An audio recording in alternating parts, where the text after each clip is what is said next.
Hey guys, PDC back here for another replay narration, and this time we're going for the second game of Smogon Superstars against Masterclass, and this time instead of DPP, this is XYOU. I know I usually do the older metagames a lot more, because let's face it, XYOU is not that great of a metagame, but we did play XYOU second because Masterclass challenged it instead of black and white, so I went along with it, and I guess you guys are going to see how the game turns out. I don't really post XYOU that much, so maybe you guys are going to like this one. I don't know. I'm sure most of you play XYOU more than DPP or black and white, and I'm sure most of you guys started in black and white, or maybe even X and Y. So I'm sure this is going to be more of a familiar game to you guys. The reason I post so much of older gens is because I enjoy them a little more. I mean, I feel like they're just much more fun. But it's always okay, to have a good XYOU game, considering more people are probably going to watch this. This is once again versus Masterclass, and because there is team preview, I'm going to go over it and check out the teams. So what I am using is a sand offense, quite obviously, but it has a couple tricks. That is actually not Mega Gyarados, that is actually regular Lum Dragon Dance Gyarados. It's a Hugo team, and Masterclass is actually using a Hugo team as well. They're a Great Bastard team. But basically, my team is going around luring an opponent. This is not Mega Gyarados, this is actually Lum Gyarados with Bounce, which is pretty cool. And that is actually Mega Dragon Dance Tyranitar, so it's kind of like a switch in roles. You can kind of fake some people out. And that means Clefable is going to have Stealth Rocks, and Excadrill is obviously going to be the regular variant of Air Balloon, which I don't really like Life Orb anymore. I just think Air Balloon is better, especially considering it is also an Excadrill check in itself. A shaky one, but it works sometimes when I'm in a pinch. I just don't think Excadrill with a Life Orb is that great anymore. I think it was better, back, in, I'd say January, February. But now, I think that Air Balloon is just the superior item. Hugo and CTC popularized Sand Offense, so as you can tell, a lot of people are using it. Metagame shift, base Lord CTC. But I'm also using Keldeo also, which Keldeo looks like it's a pretty big threat. I mean, he has a Mola, he has Goodra, and he also has Mew, but still, if I predict right with Secret Swords and I keep Stealth Rocks up, a Mola is not that handy of a check to Keldeo. It takes like 40% from Hydro Pump and like 30% from Scald, which is pretty crazy for something that resists it and all that HP. Which is why I think Keldeo is also equally as valuable in this game. But regardless, let's get this game started. Masterclass is using a Goodra, a Mola, Mew, Annoying Core with Sand, and what I believe is a Charizard Y. I think Blue used this team. I know Hugo did. It's similar to the one Blue used against lefties, and I thought, I'm like, oh boy, I'm going to lose. I hate Goodra. Goodра's annoying, but my team doesn't really do that bad against it. Normally, I always have a problem with Goodra, but my team doesn't really care. My Latios is not going to be walled by Goodra, and it's really the only main special attacker on my team. As Keldeo, while it is a special attacker, it has Secret Sword that does like 67% to Goodra, so that's pretty nice. Also, Latios, before I forget, is also a Trick Scarf variant, which I don't believe I get to show off in this game, but it's pretty neat. Anyway, without further ado, let's go ahead and start the game. So I'm going to go ahead and lead out with my Latios. My Latios is a Trick Scarf variant, like I said, and he goes and leads with Charizard, expecting me to probably lead with Tyranitar or something like that.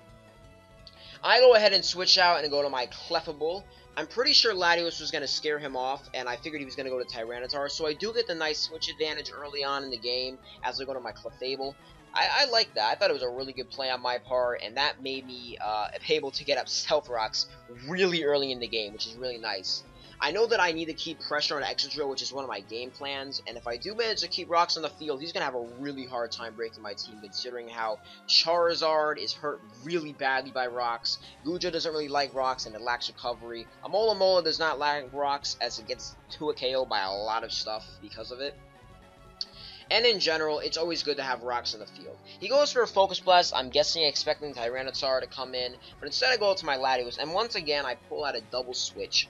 I go out to my Keldeo this time, the Lord Keldeo, expecting a Tyranitar switch. And once again, this does work out for me. I know this is a Scarf Tyranitar, or at least I believe it is a Scarf Tyranitar, so there's no way Masterclass is going to risk keeping his Tyranitar in. I don't believe that, actually no, that probably is not Scarf Tyranitar because it probably is Stealth Rock, so I take that back. So that's probably Tyranitar with like Stealth Rock Pursuit. And I go ahead and predict correctly on the Goodra and go for the Secret Sword for a huge amount of damage. As soon as I saw that, I'm like, wow, Masterclass is kind of rusty. I did not expect him to just go to Goodra. I figured he would go to maybe a Mola there, but instead he didn't, and he goes right back to Mew. I guess I could have made a little better play here, because I just figured, you know, maybe I shouldn't go for, you know, Secret Sword, but I figured I might as well play safe. I don't really lose anything from going to, going for another Secret Sword, and it's not like Mew is really going to be that big of a bother. I do have Clefable, which is a complete wall to Mew, and he goes ahead and tries to Will-O-Wisp me. That miss is not going to matter, quite obviously, as I'm Magic Guard. In fact, it's better if he Will-O-Wisp me so I don't get slept or paralyzed, but I don't believe his Tyranitar is Thunder Wave, and I don't believe anything on his team has the power to sleep me. I go for the Flamethrower. That was not because I was predicting Excadrill to come in at all. In fact, I was predicting... Actually, I wasn't predicting anything. I just wanted to get the burn because of how badly I hacked him last game. I might as well go for it again. And you'll see I keep going for Flamethrower, just hoping that I can get that burn. Like I said, Synchronize, if he burns me with that, that's perfectly fine. It's not going to do anything. It's just showing, you know, that I'm burned. It's not going to hurt me at all, so I might as well go for it. He goes for another knockoff. I'm guessing predicting the switch, but I think it's more important that I burn him as, I mean, let's be honest here, fuck Mew. Mew is one of those Pokemon that can literally 6-0 teams in black and white. Like, it has no problem 6-0ing teams in black and white. And I think Mew is actually really good in XYOE too, because I remember when we first used it in World Cup, it did a lot of damage to unprepared teams. Nothing really new here in the game going on. I just keep flamethrowing to hopefully get the burn, but sadly that does not happen.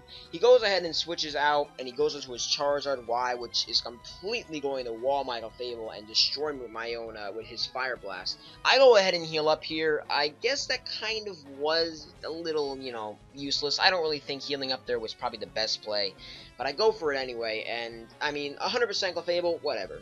And he goes and Focus Blast again. I was kind of questioning why he didn't at least Roost there, or why he didn't Fire Blast at least. But now I go ahead and I go out to my Tyranitar as he switches out and goes out to his own Tyranitar. Now, I wasn't really scared of what his Tyranitar could do to me. I didn't believe it was Scarf. I figured it did not have superpower, so I wasn't really worried. And not like Tyranitar really runs superpower nowadays anyway. They run Earthquake if they're Scarf. But I go ahead and Mega Evolve and go right for the Stone Edge. Luckily it hits, but I also get a crit, so that kind of sucked. I'm sorry, Masterclass. I really am hacking today. A Mola isn't exactly that great of a counter to Tyranitar anyway, though. But he switches out, or at least he's forced to. And I'm just going to go ahead and go for another Stone Edge. As you can see, Stealth Rocks is putting in work, and Stone Edge is a nice 57% of that Mew. Now, I know that Hugo, or at least I'm hoping, maybe he doesn't, but I don't want to take the risk. I know Hugo UVs Mew to be faster than Tyranitar, so at least Mega Tyranitar, and I think he also makes it faster just to, in general, because how Mew is just so good. I mean, let's be honest here, Mew just knocks shit off. I remember in Joey's game, it did work against, I forget who he played, I think it was... I forget, but it knocked off Heatran's item, outsped it, and just was a bitch the whole game. Mew's a really good Pokemon, and I really love how much damage it can do. However, I hate when I'm facing it, but luckily, I have Clefable, so Mew's not really a threat here. And as you can see, I just keep going for the Flamethrower. There's really no reason to go for Moonblast. I don't really see the point in it, quite honestly. Moonblast isn't really going to do much for me. But I do realize that he's probably going to want to heal up a Mola, or Mola. I'm just going to call it Sunfish. So this turn, I decide to go for the Moonblast. And I actually guess right, and he does go to a Mola. Now, right here, I probably should have known he was going to switch. This is my fault for making a bad play. I should have probably went out to maybe Tyranitar here, so I keep it lower due to the sand. And Tyranitar, let's be honest here, puts huge pressure on his team. In fact, with Mew being at, will it show me the percentage? 93%, I believe a +1 Stone Edge would have actually just destroyed him there. And I wouldn't have had to get the lucky Moonblast crit. So that was a bad play on my fault, but I guess the luck kind of rewarded me for it. So he goes into his Excadrill here, which is the only thing that can really stop Clefable at this point. Charizard is going to die if it switches in. Goodra can't touch it. Mew can't touch it. Tyranitar can't touch it. And at this point, it really looks like he's running out of hope. Keldeo absolutely destroys him here. There's nothing he can do. And I decide to be a bit risky and go for the Hydro Pump instead of going straight up for the Scald. He goes to its Goodra, quite an obvious play. It was kind of a wasted Hydro Pump, but I guess because he sacked Goodra, it doesn't really matter. But I guess it's always important to save PP, so I guess Scald would have been the better play there. But I just wanted to make sure that I would KO whatever comes in. However, I do get the better side of the deal here with the high roll Hydro Pump. Sorry guys, I had to pause there for a second, but I do get the better roll with the high roll of the Hydro Pump, which does a nice and clean 60%, but he goes to the knockoff, and that does indeed get rid of my choice specs. I was kind of worried if I was going to get a 2-hit KO here, and I was thinking I wasn't, so I know I had to rely on another high roll, which I do indeed get. At this point, the game's over. I sweep him with multiple Pokemon, and there's really nothing he can do to stop me here.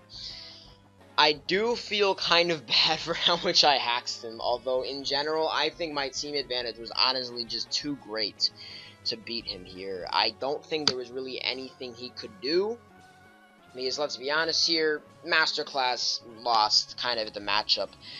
I was kind of using the exact counter team to that team he was using, and that kind of sucked for him. I hate to win on such a good team matchup, but I guess that kind of is what XY is nowadays.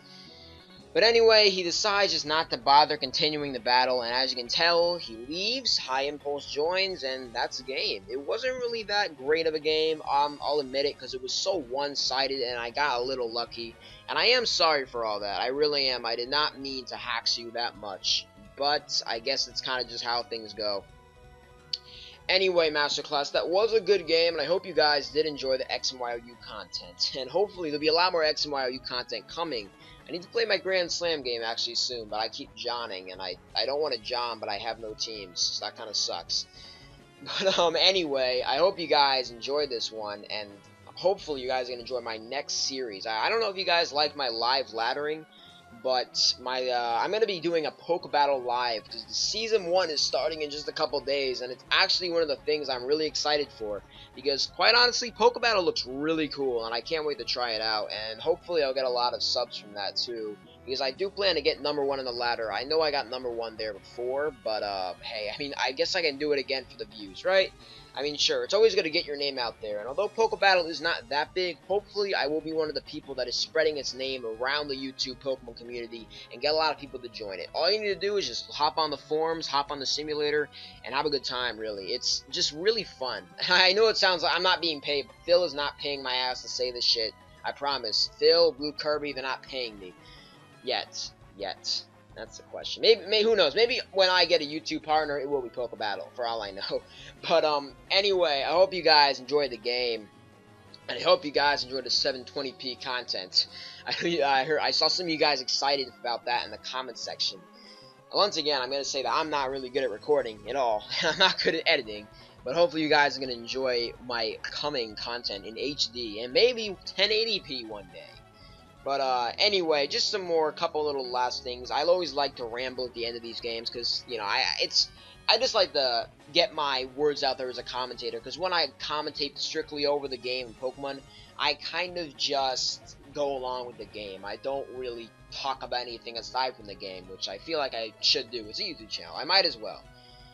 And basically, what I'm talking about now is rambling on. Man, I really ramble way too goddamn much. But anyway, just some future plans I also want to do. Poke Battle, Call of Duty, but I suck at video editing, and I need to get an Elgato. And if I do not know how to use Camtasia, how the hell am I gonna understand how to use an Elgato? That's a dilemma. That's gonna be a problem. But stuff like Call of Duty, I can commentate more freely about topics, and I won't have to keep up with the game, because you're not going to keep up with the game playing Call of Duty, or Battlefield 2. Those two games I plan on uploading, but I need to get better at Battlefield. But it's always good, because that way, I think people enjoy my commentaries a decent amount, because I try to make it chill, and I try to teach you guys some stuff as the gameplay goes on.